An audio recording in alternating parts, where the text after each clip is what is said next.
Hello, welcome back everyone to our D&D campaign, our Pokemon D&D campaign. This is the last part for our session zeros. Today I have Byleth. Say hi, Byleth. Hi. Byleth, can you tell everyone what your character's name is and what Pokemon you started with? Yeah, I am playing Maeve McDonnegal, otherwise known as Maeve, and then I'm starting with a Misdreavus that goes by the name of Mira. So we have Maeve and Mira. Mira. That's actually a pretty cool name. Um, oh wow, I'm showing favoritism. I should have said everybody else's names were cool too. Don't tell anyone, but they're gonna I know will when they not listen. listen. My lips are sealed. The Okay, recording will say what it wants, but my lips are sealed. I'm deleting the recording. All right. Uh, so this shouldn't take too long. Everyone else has said it's been pretty fun. I've enjoyed it. I hope you like it. You being I'm so excited. you're experienced though with DMing, and so now I feel like I have to impress you. Listen, the fact that because as someone who has made a Pokemon campaign before, I know how fucking hard it is. So literally, the fact that you keep telling me that you have all these ideas, it's just making me more excited. I don't think there's a single thing that you could do that could disappoint me. Awesome. I have a good safety net then. All right, ready? Yes. All right, I have a little bit of monologue before we get to start, so here we go. Beautiful. The world of Pokemon trainers is buzzing, and you know exactly why. It was only about a month ago that this Iliad organization announced that they would be hosting a tournament for trainers, unlike any other in history.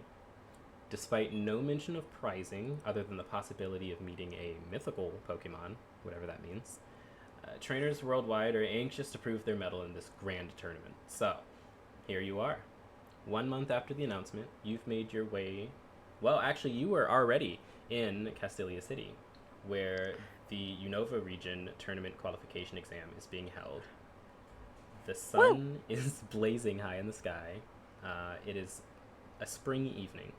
Um, Dozens of trainers are flooding the streets, all discussing their hopes for the exam results, and you've arrived at the center of the city, where a massive clearing is covered in battle arenas, obstacle courses, and open tents and gazebos. I don't know if you remember what Castelia City looks like, but there's also a large fountain in the center and Hmm. many street performers.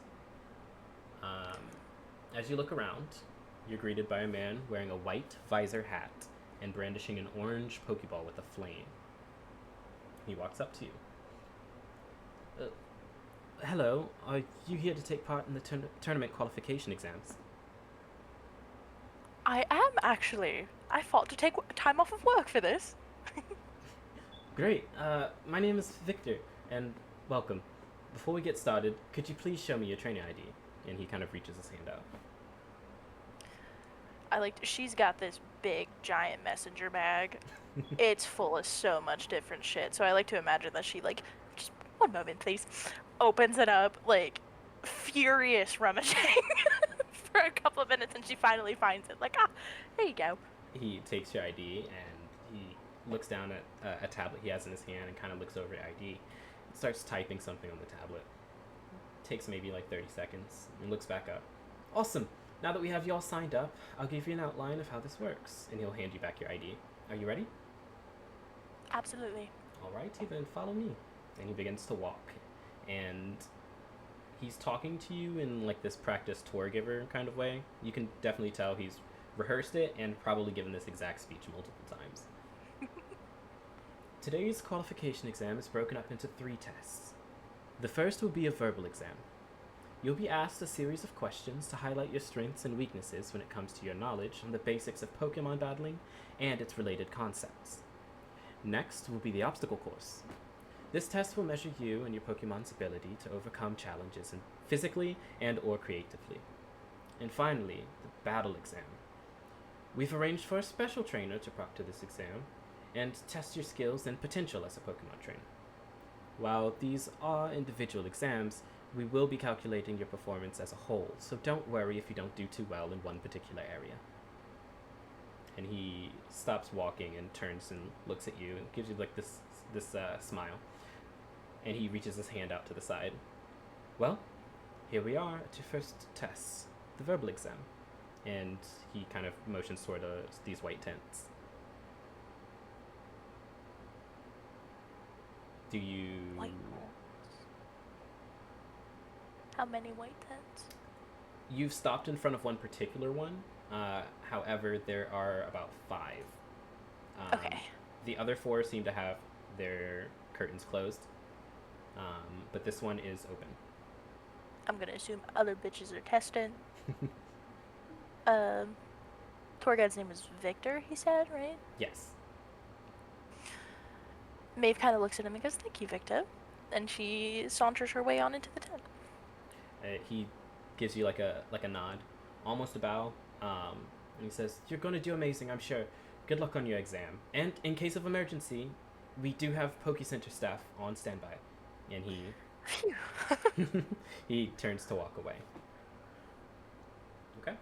You have entered this tent. The flap closes behind you, almost. It seems like it happened automatically. And in front of you, standing in front of a whiteboard, is a short woman wearing kind of like librarian style glasses. She's got black hair up in a ponytail. And she's looking down at a tablet. She doesn't seem to have noticed you've walked in yet.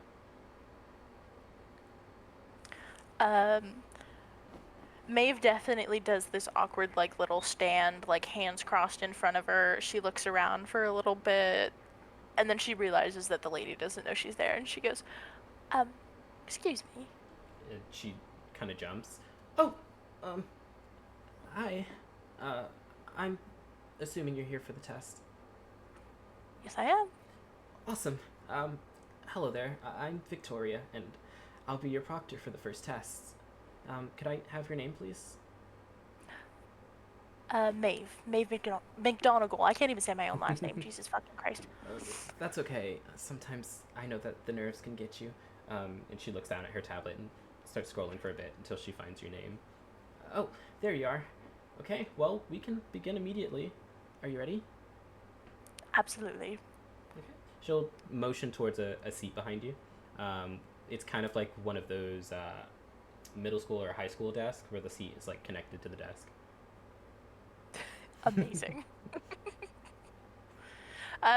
Maeve will sit. All right. When you take your seat, she turns and heads to her own seat in front of the whiteboard and sits down, facing you. "Very well.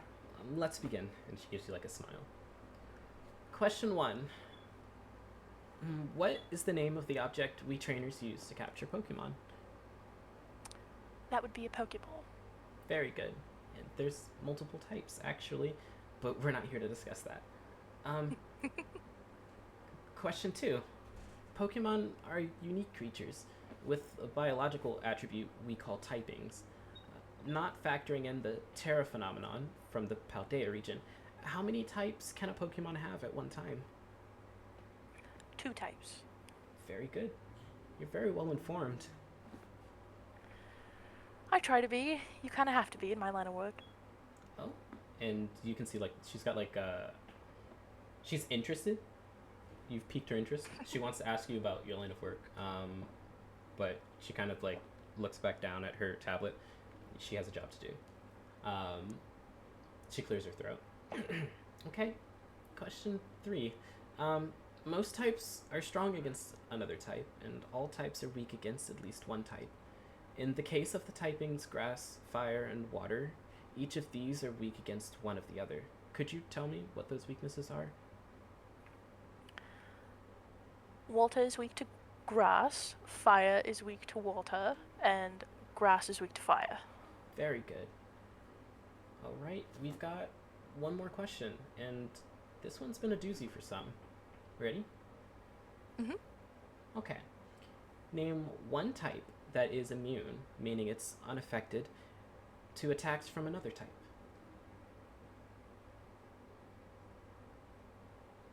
Ghost types can't harm normal types, and the same thing with normal types, they can't harm ghost types. Very good. There are actually a few typings that are immune to other types. It's sometimes it makes lots of sense, and other times it can be a bit confusing. Um, but anyway, I digress. You did a great job. That's about everything. How do you feel? Feel pretty good. I was a little nervous at first, but I'm proud of myself. You did amazing. Well, I should probably lead you to your next test. Follow me. And she turns and heads out the tent. She follows along, little smile on her face, like, yeah, I did it. Okay. As you guys are leaving the tent, you turn to your right and start heading over what looks like a series of walls, ramps, and hurdles. And as you both arrive, a tall, like, jacked man walks up to meet the both of you. Well, if it isn't Victoria. And he greets Victoria. He's kind of like, he is like, I want to say he's like 6'8". Oh my god, he's so tall. He's tall. Maeve I is know. not. He's towering over the both of you. Victoria is, again, very short. I believe I gave a specific height for this man in one of the previous recordings, and I don't remember what that is. But 6'8". That's okay. Oh, actually, I see what it is. I had it written down, but never mind. He's 6'8" now. He grew. That's insane. He's wearing what looks like a lab coat, but the two sleeves were very obviously torn off to show off his muscles. And he turns and looks at you. Oh, I'd wager you're the next examinee for the physical exam, huh? Nice to meet you. I'm Tori. Put her there. And he holds out a massive hand for you to shake. Maeve, she's a gentle soul. She, like, gently sticks out her hand and she goes, Maeve, nice to meet you. Just preparing internally for her hand to be absolutely crushed. Make a strength check. Oh, dear God. My dumb stat.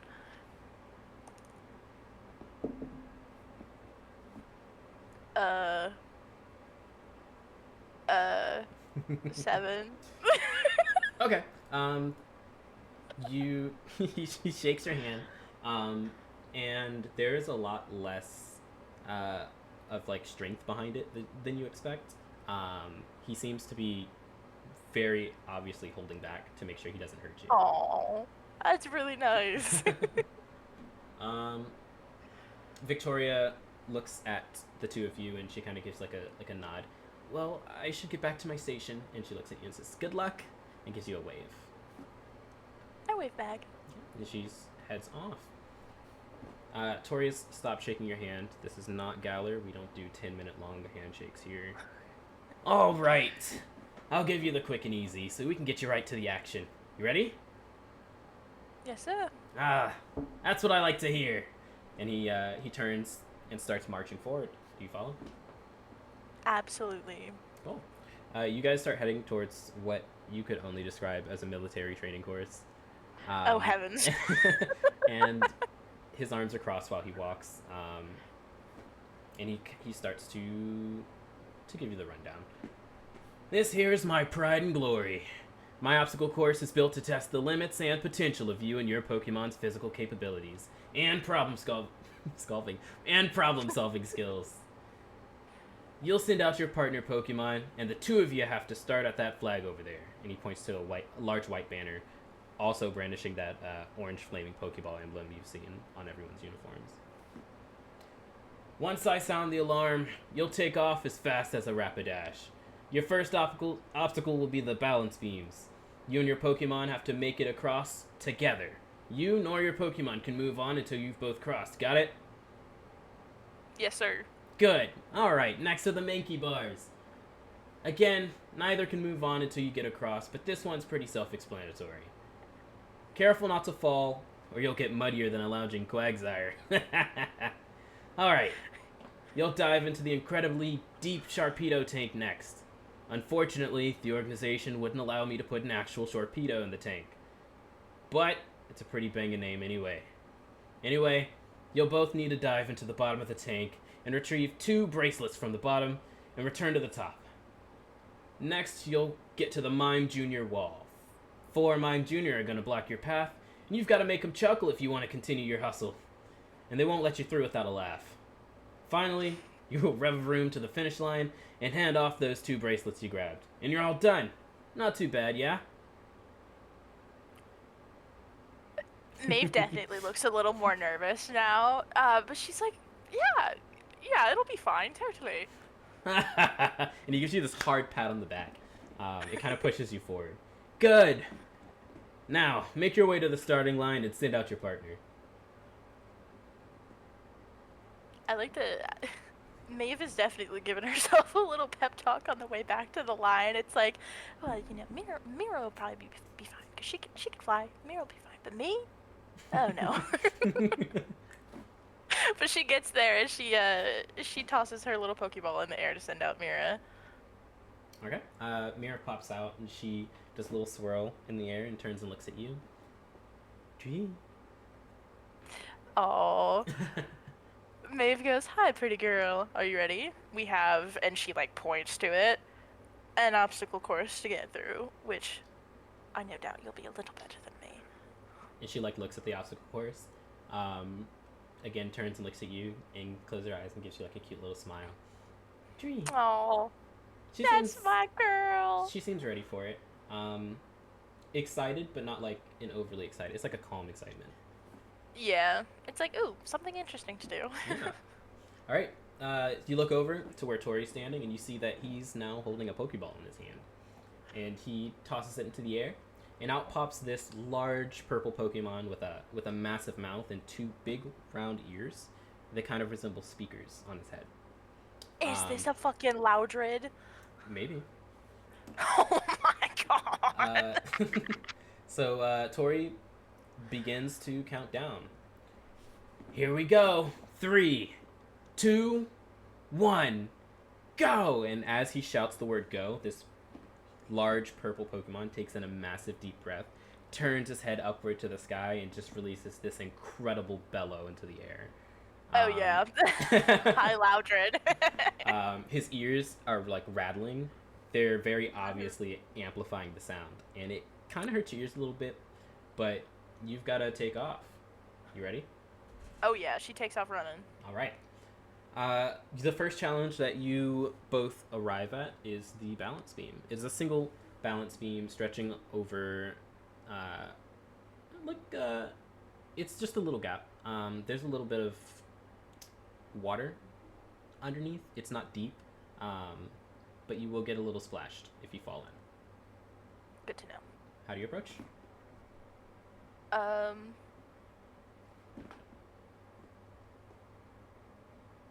Maeve is gonna turn to Mira and go, "All right, you go first. I want to see how it's done." She's totally joking because she knows that Mira can just fly over her.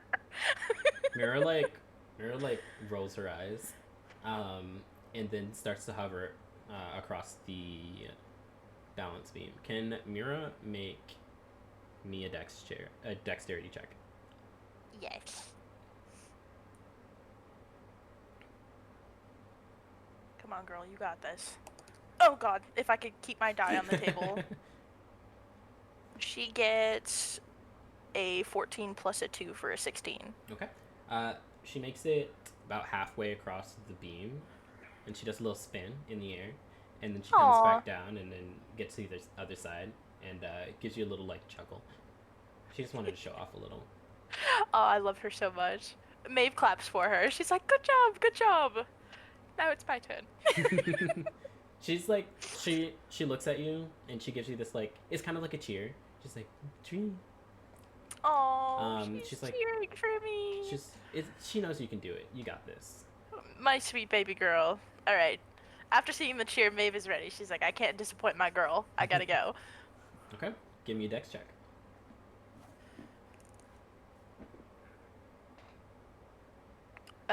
An 11 plus a 1 for a 12. Okay. You make it a third way across the balance beam, and you start to slip. You start to fall over a little bit to the left. Give me a DC 12 dexterity check for Mira. Oh, 14, and then Okay. plus 1 for 15. Okay. Mira, as you're falling, you notice you don't see Mira on the other side, and she comes up out of the shadows almost from the balance beam, and on your left hand side, and she kind of like catches you, and she Oh. pushes you back up onto the beam. Can you make another dexterity check for me to make it across the rest of the beam? Yeah. It's another 12 after that. You start to. You take one more step forward, and you start to fall in the opposite direction. Mira rolls her eyes, and do you think Mira would try to help you again, or do you think she would let you fall? I think she would try and help me again, because if it was Maeve, I would help her. Okay. Give me another DC 12 dexterity check for Mira. Right, Mira with a 16. Okay. Mira catches you again, and once you've restored your balance on the beam, she gets behind you, and she starts like pushing you forward. Oh. She's like, "Come on, Come on, do it this time." give me one last dexterity check. The DC for this is 13. If you fail, you will fall in this time. I love how I was missing it by 1 point Yeah. twice in a row. That is exactly why I was like, okay, let's see if Mira catches you. Like, you've got time. It's a 13. It's exactly Okay. a 13. Holy shit, Maeve! Come on. Your die is like messing with you just for the. I know it. It's playing with me. Okay, you managed to make it across the rest of the beam without getting wet. You're fine. Phew. Fortunately. I wanna give Mira a pet and say thank you for helping me, because that was actually very sweet, especially to do it a second time when I did the same exact thing. While you're petting her, she's like nodding. It's like, yes, I know, it was very kind of me. Okay, do you head on to the next challenge? Absolutely. Okay. The next challenge that you come across is the Rung of Monkey Bars. It stretches about 60 feet long. So imagine like the length of like a bowling lane. Oh my goodness, I'm having more flashbacks. And it's hovering high above a massive pit of mud. Oh, mud is worse than water. Oh dear. Mud is worse than water. What do you do? I guarantee Maeve looks at it and it's like under her breath. She's like, "Why can't it be water like last time?" But she looks to Mira and she goes, "All right, get this over with. I'll go first this time." Okay. Are you approaching this the normal way? You're just gonna climb the ladder and start swinging across? Yeah, she's not like strong enough or special enough to do anything fancy with it. She's just gonna do her best. Okay. Give me a DC 14 athletics check. I have a -1 in this stat. This is terrifying. Oh my! You have to be fucking kidding me. Do you ever just roll a 14 and then you have, which is the Yikes. DC, and then you get, it's literally just a -1, but we have a 13. You are doing pretty well so far. You start to make it about halfway. Once you reach the exact halfway mark, you get a little cocky. You were doing too well, and you try to skip one bar. And you kind of overshoot for it. You miss it by like half an inch. Oh my gosh. Give me a dex save to see if you can catch yourself. Okay, Maeve. You do not want all your fun, fancy jewelry to get all muddy. Come on. It's a 16 -1 for a 15. Okay. You miss the rung, but you haven't let go with your other hand yet. So you swing back a little bit, but you're still hanging. Yippee! What is it with all these close saves? You've lost a little like momentum, whereas you know how monkey bars you can kind of just swing. Yeah. Now you're just hanging. So this is That's going to go terrifying. up a little bit. Give me a DC 15 strength check for the rest of the. Come on, Maeve. You need to roll a 16 here. Come on, girl. Oh, fuck me sideways. That's a 3. You fall in. Yeah. But because you didn't have that much momentum, you kind of just like let go, and you fall like stuck straight in the mud. Um, it's probably like knee deep where you're at. Well, at least it's not full body mud and it's just knee mud. Mira from the other end is like a little concerned. Um, she knows you're not hurt, but she's just like checking to see if you're okay. She kind of floats over. I give her a thumbs up, like, oh, I'm alright. Just a little dirty now, but be okay. Tree. It's like she's like, it's like a I'm glad you're okay, but you should probably get cleaned up.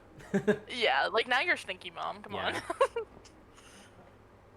Okay, you are in the middle of this pit.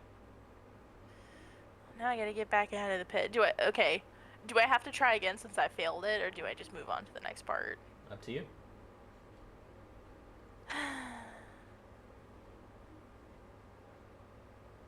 Jeopardy noises as I'm thinking. The next part was the diving one, right? Yes. Okay. I think she's too stubborn. She's gonna want to try again and actually get it for real this time. Okay. So you're turning around. Yeah. Give me a DC 10 strength check.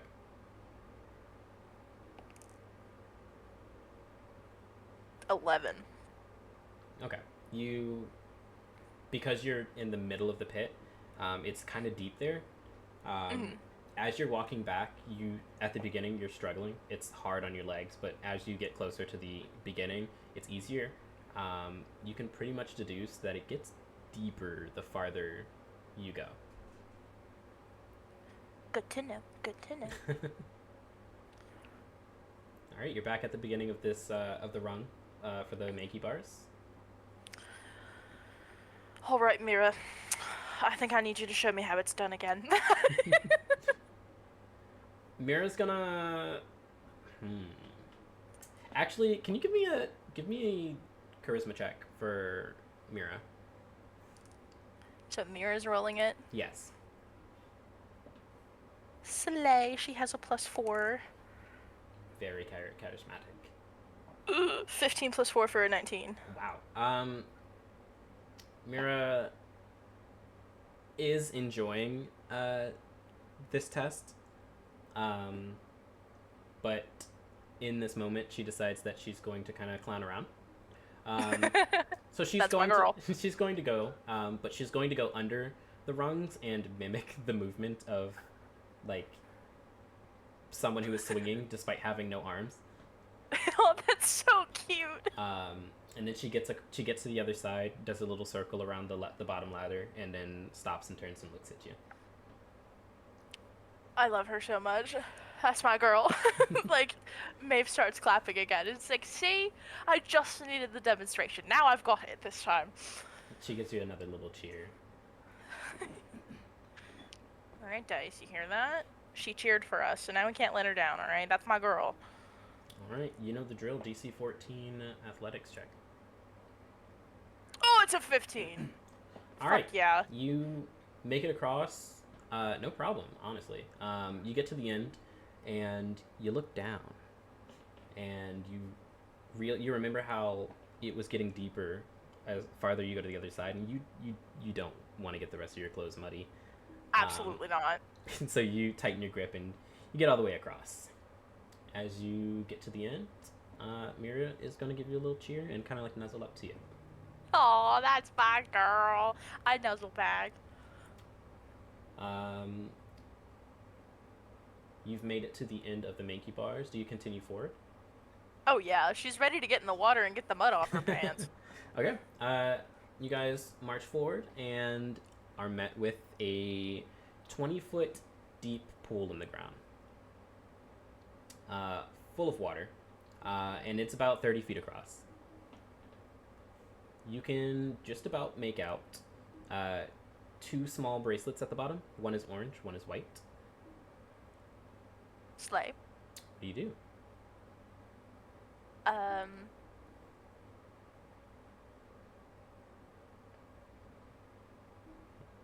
gonna look at Mira, and I'm gonna say, alright, you go for the white one, I got the orange one, we got this. You guys are just diving in? Hell yeah. All right. I will need. Ooh, I don't know. This will be a different check for Mira, I think. For you, I need a DC 14 Constitution check. For Mira, I need a DC 12 Dex check. Got it. I should really get separate dice for them next session. Ooh, that's a good idea. Alright, for Maeve. Damn! We have a 19 plus 1 for Okay. a dirty 20. All right, dirty 20. Listen, if there's one thing this bitch can do, it's swim, apparently. So the con check was for holding your breath. It's very deep, 20 feet deep. Amazing. It's all the meditation in the apothecary. You are crushing this diving. You get to the bottom. Grab which one did you grab? The orange one? I believe, yeah. Okay. I can't even remember, so. You get to the bottom. You swipe up the orange one, and you turn upwards and start swimming up. We did get that check for Mira. It was a DC 12 Dex check. She has a +2 in Dex, so that's an 11 plus a 2 for a 13. What is it with me either missing it by 1 or making it by what's happening? Okay, she's swimming down, almost like an octopus or a squid, like the way that her like hair is like pushing her like tendrils kind of. Oh, that's so cute. She's struggling a little, going down. She's just flying through air. This has a different viscosity, but she's making it. She gets down there, grabs the white bracelet with one of her tendrils, and starts to push upwards, just like an octopus. And she gets up much easier than she got down. She almost kind of like rockets out of the water. It feels like she's so light compared to the water that it kind of like shot her out. But she pops out above the surface of the water around the same time that you do. And you guys gonna head over to the other side? Because you're about in the middle. Yeah. Right now. Yeah, we'll swim over to the other side, and while she's swimming, she's like, "That's my girl, Mira. I knew you could do it." Mira gives you a little smile, and she puts the bracelet in her mouth as to not hold it with her hair anymore. And then starts to head over. She's hovering. She's done with the water. She's hovering above the water. I'm not like, "I'm done with this." I'm not gonna make you do a check to swim across, considering how well you did just getting to the bottom. If you can get down there, you can swim across this. Yeah. All right. You guys make it out of the other side of the pool, and you head over to your next challenge. You are both greeted by a line of small pink clown-looking Pokemon wearing what looks like purple party hats. You are fairly certain these are the Mr. Mime that you were told about, and they are standing in a line horizontally, kind of like with their arms out, like side by side, as to say, "Thou shalt not pass." Oh my gosh. And they're just staring at the two of you, very blank stare, and they seem to expect something from you. Yeah, we have to make them laugh. How the hell? I'm looking through Mira's moves right now, see if I have something that can do something silly. Not really. Because I don't want to actually hurt them. I was trying to see if there was a move that could do something silly. If you want to use your moves in a way that doesn't do damage, just specify that you don't want to do damage, and that's fine. Slay, I love that. Okay. You will have to explain to me how you were using it, but yeah. But yeah, moves can be used for things outside of combat for sure.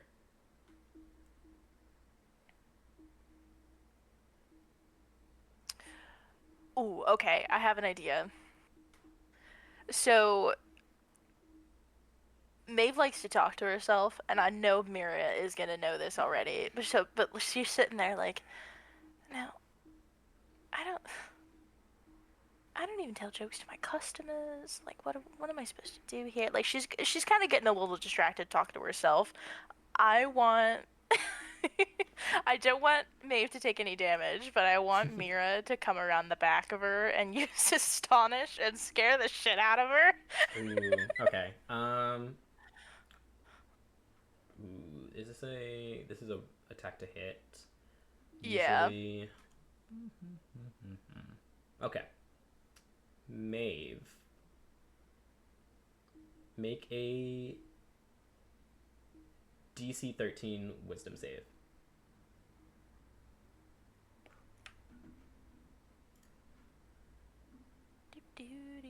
Where the fuck are my stats?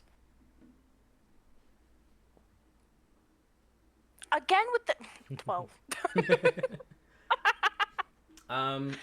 You, as you're like mumbling to yourself, you kind of look over to the side and notice that Mira is not there anymore.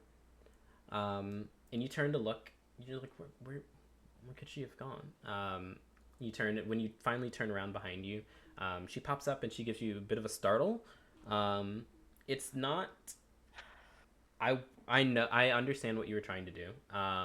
It's not you don't get the quite the kind of reaction out of Maeve that you're looking Darn for. it. It startles you, but it doesn't quite scare you. Oh, so it's nothing dramatic like falling in the water. Right. The Mime Junior see that, and they look at each other, and they kind of look back at Mira, and they give like a little smile. Close but no cigar. Damn it.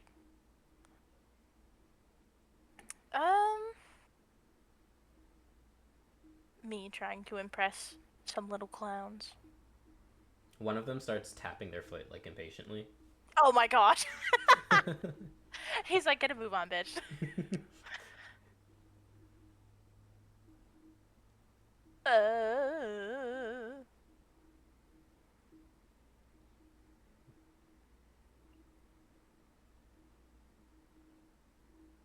Hold on, I'm gonna do a one roll really quickly. Actually, 4 rolls really quickly. For the... Well, I think. I'm thinking. All right. The one who was like tapping his foot impatiently. You see him yawn. Oh my gosh. But no sound comes out. It's just like a mute, silent yawn.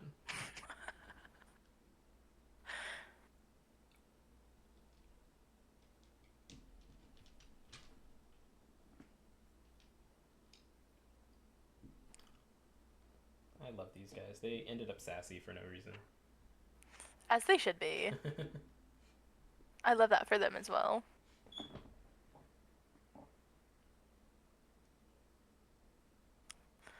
Man, I'm looking at all my stuff. I don't even... Who would have thunk that the one where I have to make people laugh is the one that stumps me? That's actually really I'm actually funny. just unfunny. I'm funny by being unfunny. Okay, I'm gonna make another 4 rolls.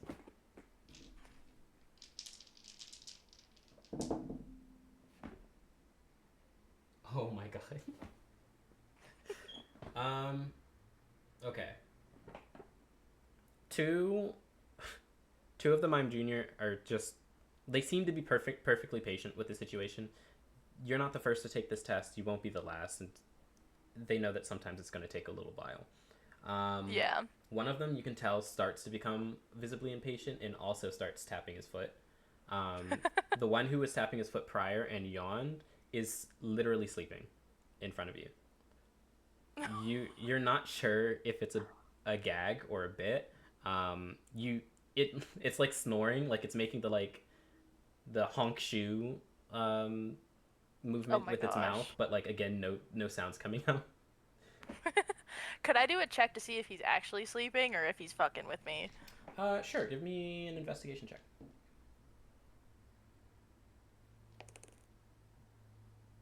It's 14, a 15 minus a 1. Okay. Let me see. Wait, that was fucking Mira's stats. Hang on. Okay, it's just a +0, so a 15. 15 still works. Yeah, no, he's actually asleep. Amazing. So when you cast Psywave, can you see, is it like the weird, funky, like colorful lines and stuff that goes over? Um, do you know what it looks like what the concrete looks like when it's really hot outside and you see like those waves in the air? Yeah. Imagine that with with the slight glimmer of like a rainbow color from like bubbles. And Oh, okay. so that if you were to see anything from Psywave, it would look like rainbow, like heat waves, kind of that you can almost see the glint of the rainbow, but not quite.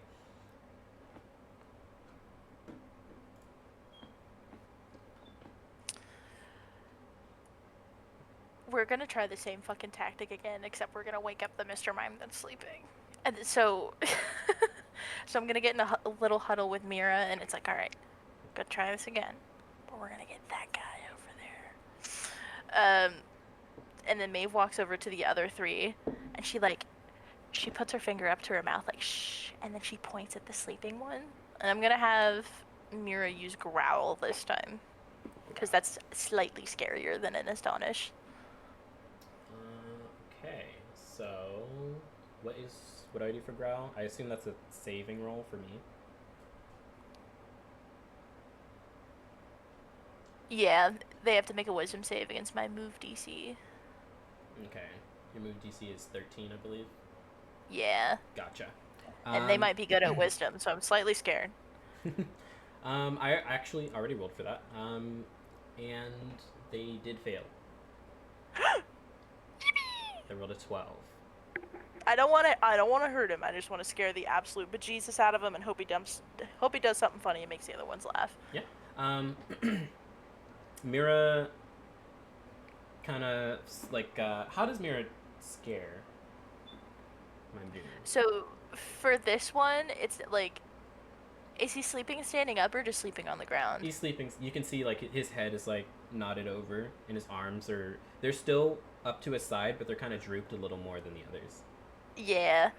I want Mira to like kind of disappear and then like kind of swim in his shadow almost, and then she pops out like right in front of him, like face to face, and it's this big like rah.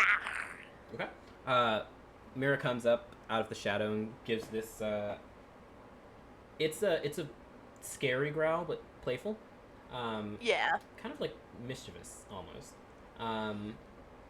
And the Mime Junior snaps awake. You see like a bubble come from his nose, like pop. He snaps awake and then runs forward, and starts like running in a circle. And then it's like screaming, but again, no sound is coming out. And you see, it looks like it's like slips on a banana peel. It does like, oh my gosh, 2 spins in the air and then does this dramatic like fall. It's got its like tongue stuck out. It's like a blah kind of thing. If it doesn't work, try again. And the the other 3 Mime Junior. Okay, so one of them seems to be holding a very like solid face. 2 others, like they're trying to hold it in, to the point where you can kind of hear like the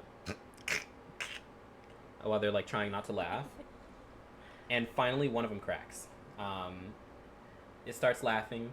You finally hear one of the Mime Junior's voice. It's kind of like how do I? It's like mime. You know, it's like cutesy. Yeah. But they're laughing. And the one who was like holding it together can't anymore. He starts laughing too, and they kind of like fall over, and they're like laughing and giggling. And it looks like you can pass. Yay! I'm just gonna beat the dead horse. If it doesn't work the first time, try again a different way. All right. You walk past them, and you and Mira make your way past the finish line. As you pass the finish line, you hear a loud like pop, and like confetti starts raining down. And Yay. Tori and, as you guessed, his Loudred start walking over, and they're both like clapping their hands and laughing. Tori says, "Amazing job out there! You had me and Loudred sitting on the edge of our theoretical seats." They were indeed standing the entire time.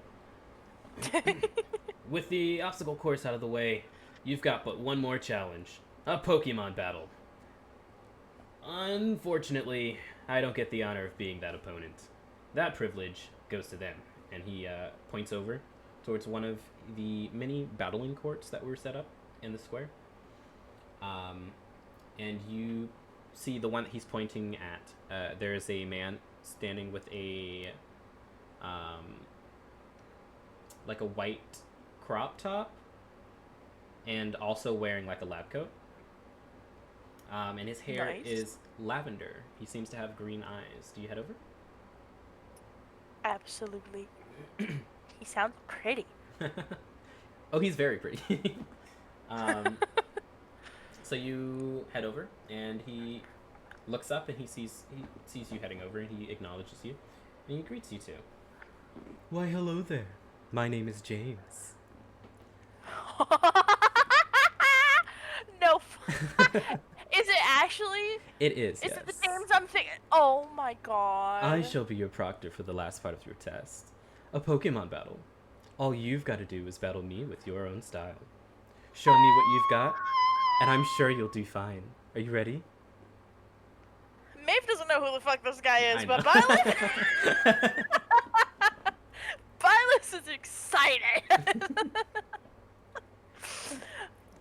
Maeve just gives him a little nod, like, absolutely. Mira and I, we got this. Okay. You head over to your side of the battlefield, and James will head over to his. You still have Mira out, right? Yeah. Okay. Mira heads to her, her spot in front of you. Does a little swirl, kind of lifts up into the air, and does like a dive, and she's ready for battle. Yeah, I give her a little pep talk, like, I know it's been a while, but we still got this. She's like, she gives you like a nod, like, tree. And James, as he reaches his side of the court, reaches down to his belt, he grabs a Pokeball, and he tosses it into the air. The bluish light that everyone recognizes from a Pokeball comes out. From that Pokeball comes a large carnivorous plant-looking Pokemon. He's got large, like, teeth, kind of. It looks like teeth, but its whole body is planty. He's got vines that kind of look like tendrils coming out from underneath him that are red and green. This bitch is a Carnivore. I get to fight James's Carnivore. This is so exciting. And he does like a little twirl in the air, and then as he's coming out, immediately turns around to see James and clamps his huge mouth around James's head. Carnivine, this is not the time. We've got a job to do. And he's like trying to pry Carnivine off of his head. And gosh! As he finally pops Carnivine off, Carnivine turns and takes a battle-ready stance. Please roll initiative. Oh, I'm so excited! I didn't realize I'd get to fight James. Initiative. And you'll be using you'll be adding the DC of Mira for this. Mira, got it. Does it say anywhere what her +2 initiative would be, or am I just blind? So for initiative, you add your dexterity modifier. Got it. Slay. Alright, Mira, you got this, girl. No, she does not. That's a 6. She's going second. Well, fortunately for you and Mira, Carnivine is still a little distracted, and rolled a natural 1. So Mira, I love that. will be going first. That's my girl, Mira. Before we get started, seeing as during your prior exam, you used the move Growl and Astonish. So I did mark the Astonish, but I didn't mark the Growl. So I've got 19 out of 20 on Growl and 9 out of 10 on Astonish. Awesome. Okay, looks like we're all set. You may make the first move. Okay, I have to read my moves again and remember what they all do.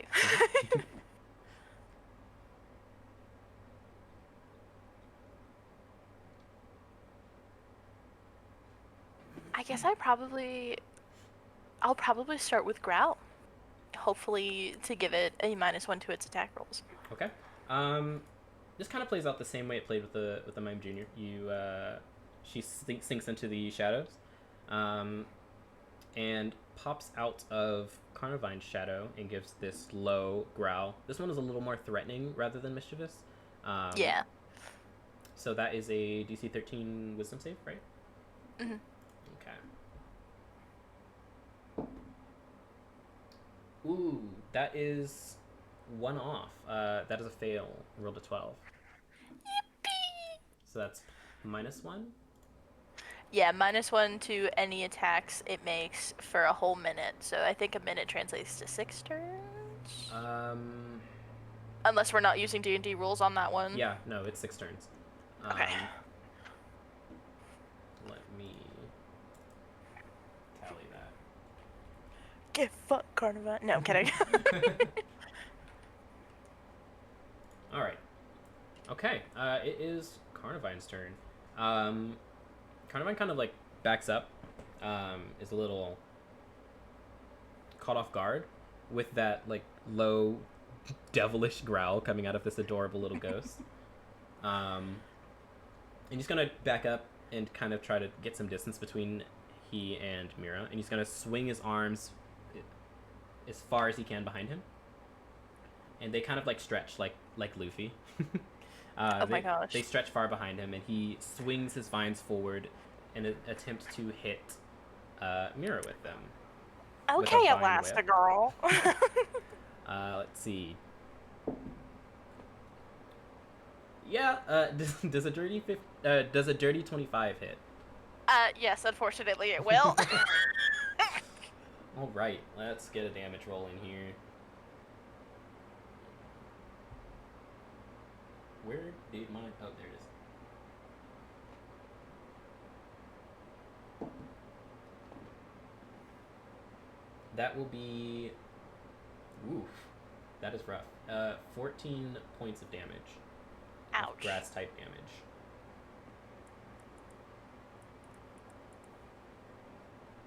I couldn't have even used like a poison or a bug type, because at least I resist it. Come on, man. Ouch. Okay. It is Mira's turn.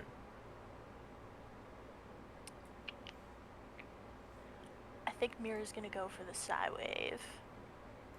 Okay. Give me a roll to hit for that.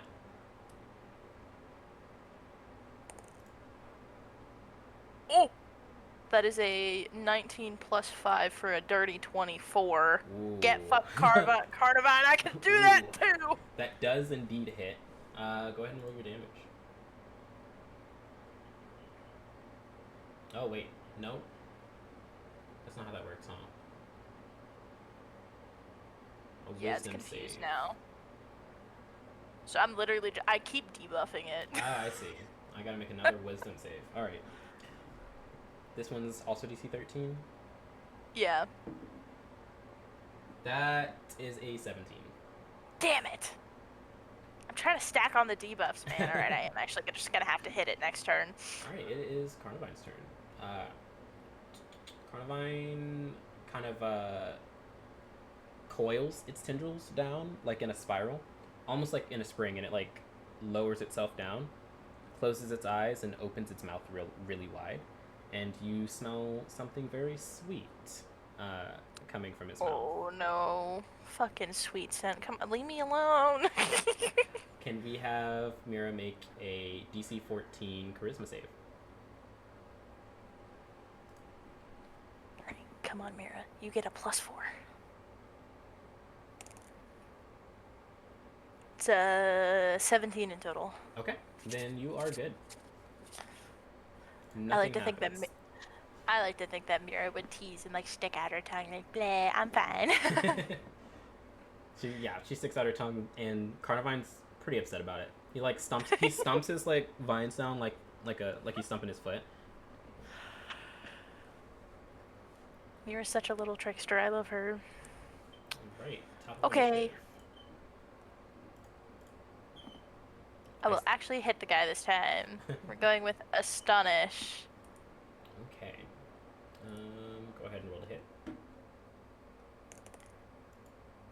Uh-oh. Hey, Lake. Uh-oh. What's How up? does a nat 20 plus 5 sound? Ooh, a nat 20? Hell yeah. Okay. Um, so, let's see. I believe for a crit, we double the dice. Double dice. Let me check. One sec. Let me just double check that.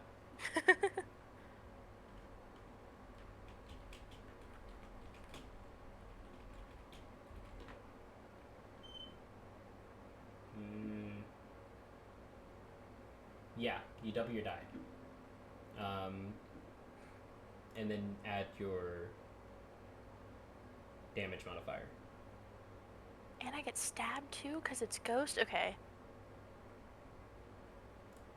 So it's 2d10 and then plus the damage modifiers. So the first d10 was a 5, so 5 plus 9, so we're at 14, plus 5 if you count the stab, so 19 in total. Okay. 19 damage to Carnivine, and it is again your turn because you rolled higher than 15. Carnivine flinches. Get dunked on, Carnivine. Yeah, it's a pretty good hit. Especially considering Astonish is not supposed to be that powerful at all. Well, I mean, it's like you hit a crit. Yeah. And I mean, not like you did hit a crit, and this is you guys are pretty low level. For now, Astonish is actually a pretty good move. For later, it will scale, but it'll probably not be your best ghost type move. Yeah, I definitely will switch it out later, but that's later. Literally, her 4 moves that she could choose from, I kind of have her built up to be a supporting character right now, so Yeah. her in a battle on her own is kind of like tricky. Because the only move I can deal damage with is Astonish. Unless I confuse the guy. Unless confusion works differently. True. I think I'm just gonna go for another Astonish. Just keep whittling him down. Go ahead and roll that hit. That is a 13 plus 5 for an 18 this time. That will hit. Whoop, whoop, whoop, whoop. So that's gonna be an 8 plus 5. 8. 13. Plus 5, 13 damage. And that is again higher than a 15. So, one more time. How much damage was that? 13? Yeah. Alright. Carnivine flinches again. He's kind of... He's caught off guard and kind of scared now. This little cutesy little ghost kind of like came out of the ground with a demonic growl earlier, and then has started like popping up around him, like spooking the shit out of him. James is like in the back, just like, get it together, Carnivine, you've handled worse. And Carnivine's shaking. Like It's just this tiny cute little ghost with a necklace on, and it's like, and I'm sure Carnivine is twice her size too. Realistically, like Carnivine should be able to just like clamp down and just like swallow Misdreavus. It is terrified. It's like, what is happening? This was Mira supposed knows to be what she's easy. doing, man. She's a trickster. I think I'm gonna go for the confusion again. Okay. Here's hoping. That's a DC 13 Wisdom save. Yes. Let's see. That is a natural 3. We failed that check. Get so dunked on. We are now confused. What? Oh, that's not a status option. I just have to remember he's confused. Okay. Okay. It is now Carnivine's turn. I have to remember how confusion works. Oh, it lasts 3 rounds. Okay, Growl is on turn 4 now? I think. How many turns does Growl last again? 5? 6. 6. Yikes. Okay. I'm telling you, man, I'm going heavy with the debuffs because that's all I can do. Alright, this is turn 1 of confusion. Let's see. Okay, so we start with a D8 to see if I can do stuff, I guess. All right, here we I'm go. gonna giggle. I'm gonna giggle if you can't.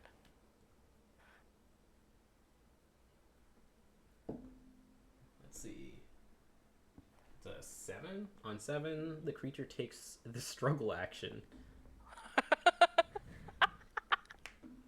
Oh boy. What is struggle? What is Uh, struggle in Poké D&D? I have to figure that out. Wait. Let's see. It's an attack.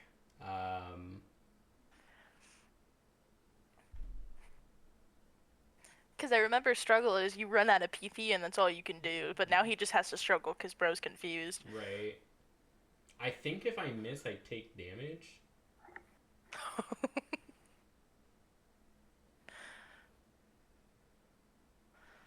I don't see that He's anywhere here, but I'm pretty sure that's how struggle is supposed to work. yeah, scared shitless. He's now confused. I don't know if this is actually what's happening, but I like to imagine the Carnivine just losing his mind, flailing his arms around, trying to hit anything. Okay. That's what's happening in my mind. So the struggle move is it's pretty much just an improvised attack or an unarmed strike of typeless damage. That doesn't feel like how that should work. Well, you're the DM. Yes, but let me double check confusion because I'm pretty sure it already has a one of the rules. If I roll a certain thing, then I do take damage. But just want to double check.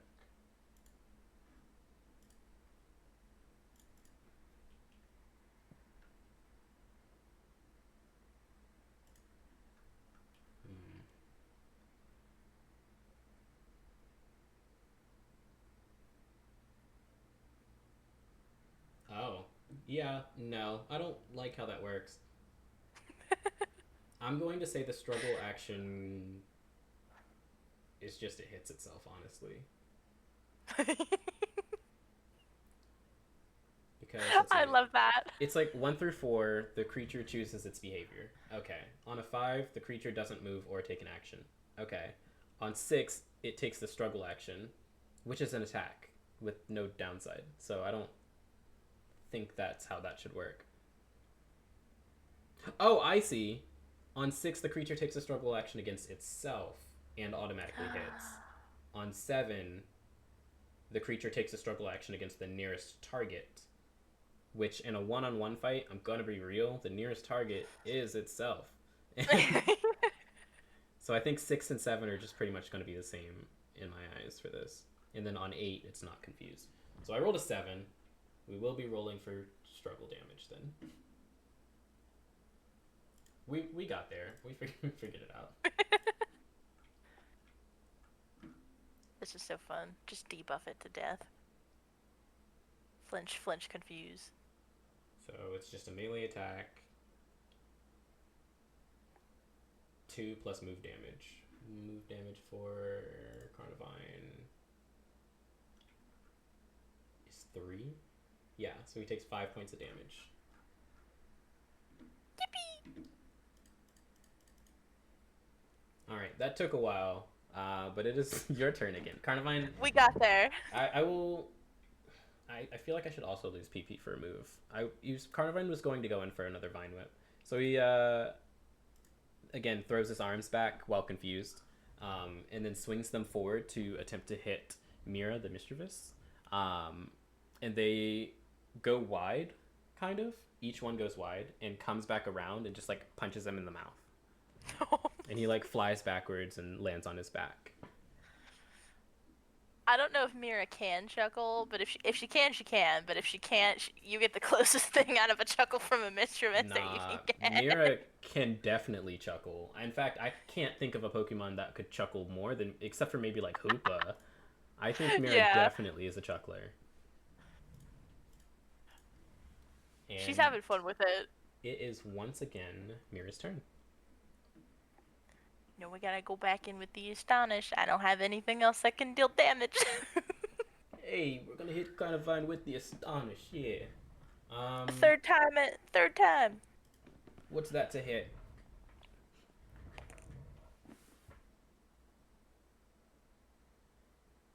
15. A 10 plus a 5. 15 will hit. Whoop, whoop. Go ahead and roll that damage, please. It's a 6 plus 5 for an 11. Damn. The damage is plus 4 and then plus 1 more for the stab.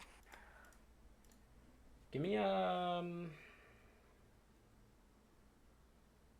perception check. DC 11. From Mira or Maeve? From Maeve. 12. What the fuck? Why does this keep happening? I don't know. You're scraping by. I'm either scraping by or barely missing. There's no in between. You almost miss it, but you see Carnivine kind of stumble. Nice. It seems that he's very tired, but he's doing a good job of showing that he's not. He's trying his best, but I see through the cracks. It is now Carnivine's turn. Actually, wait, what did you roll for Astonish? It was a 15. 6 plus a 4 plus a 1. No, not damage. For attack roll, it was a 15. It was exactly a 15, yeah. Carnivine once again flinches. Get dunked on. The plus 5 the plus 5 is really coming in clutch here. I was like, wait a second. Is it Carnivine's turn? However, before the flinch, Carnivine is still confused. So let's go ahead and roll that D8.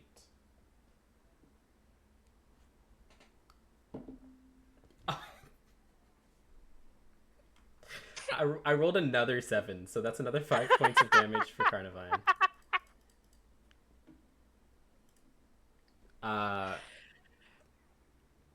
Yeah, so Carnivine flinches, and is kind of scared at this point, or was already scared, but now he's like, fuck this, and he turns around and kind of like tries to run and make a break for it, and he trips over his own vines, and he tumbles, and he takes some damage. He took 5 damage. It is... What is James's face looking like James... Now? For the past 3 turns now, his Carnivine hasn't really gotten to do anything. And James is just he's got one hand on his hip and the other hand just right over his head, over his face, just like Carnivine, this isn't even a test anymore. Carnivine, it's just a little guy, like it's literally just a tiny little thing.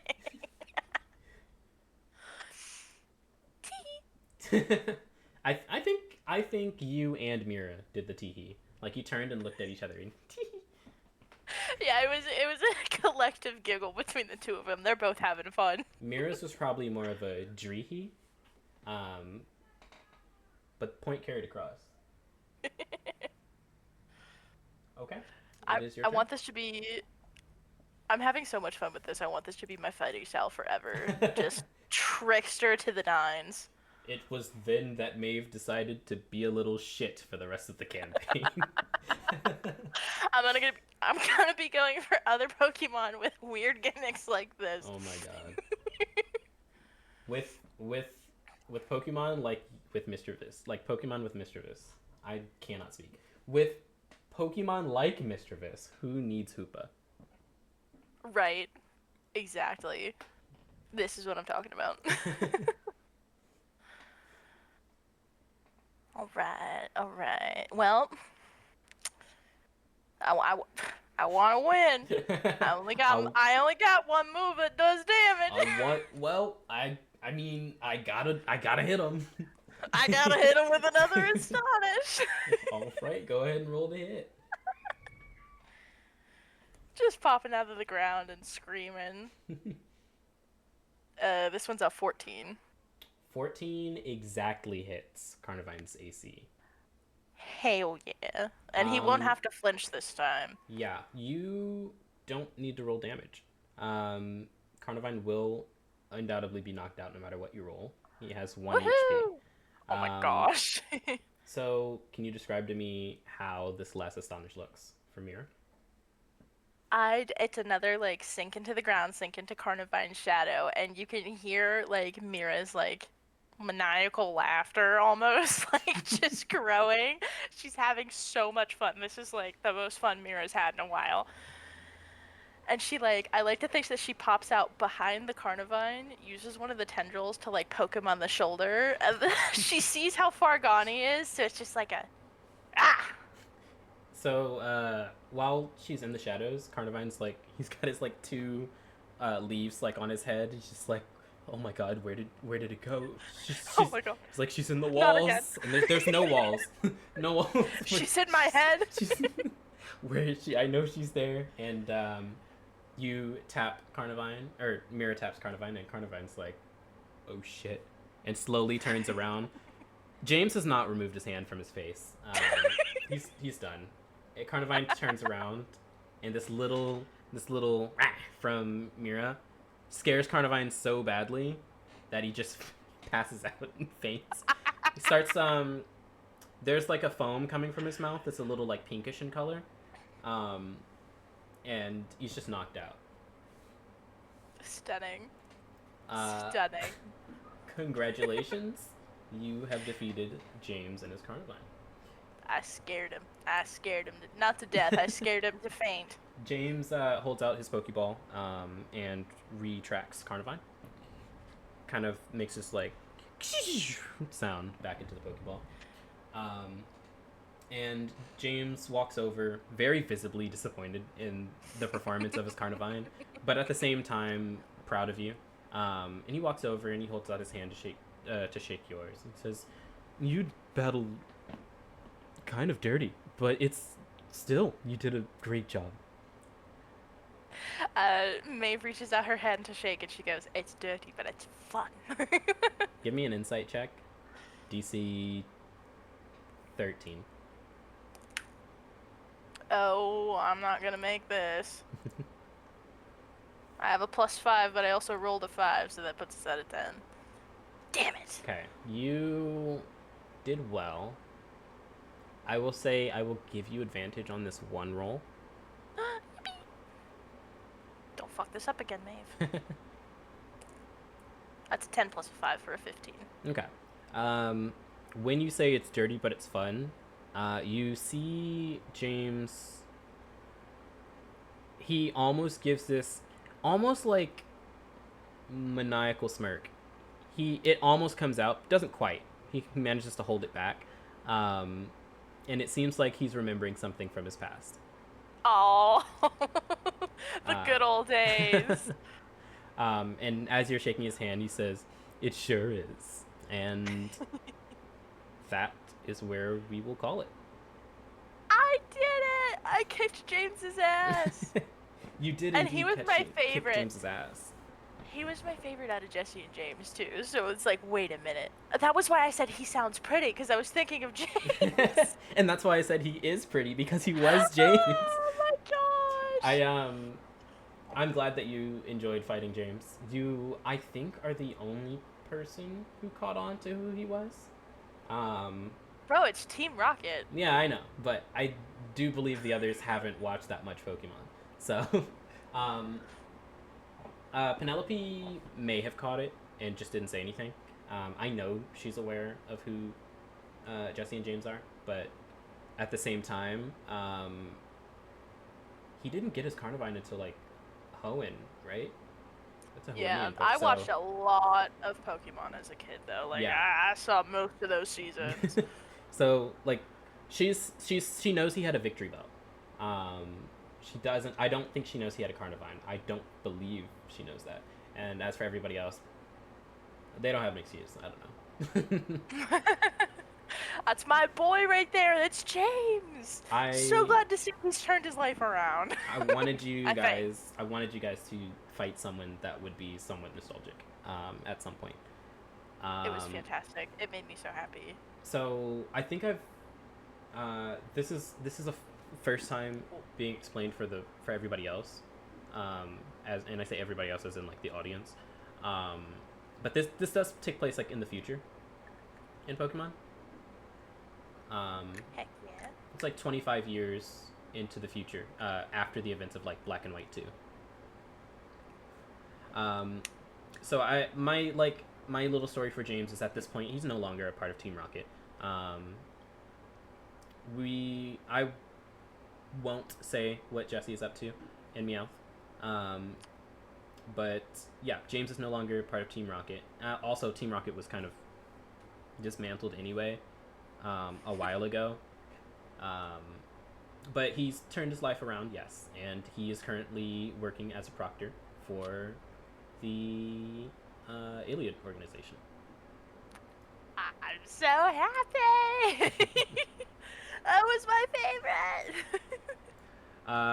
But yeah, thanks everybody for listening. We're gonna end things here recording wise, and the next time you guys are listening to a recording will be episode 1 for our first session. So thanks again everyone for listening. I will see you next time. Bye.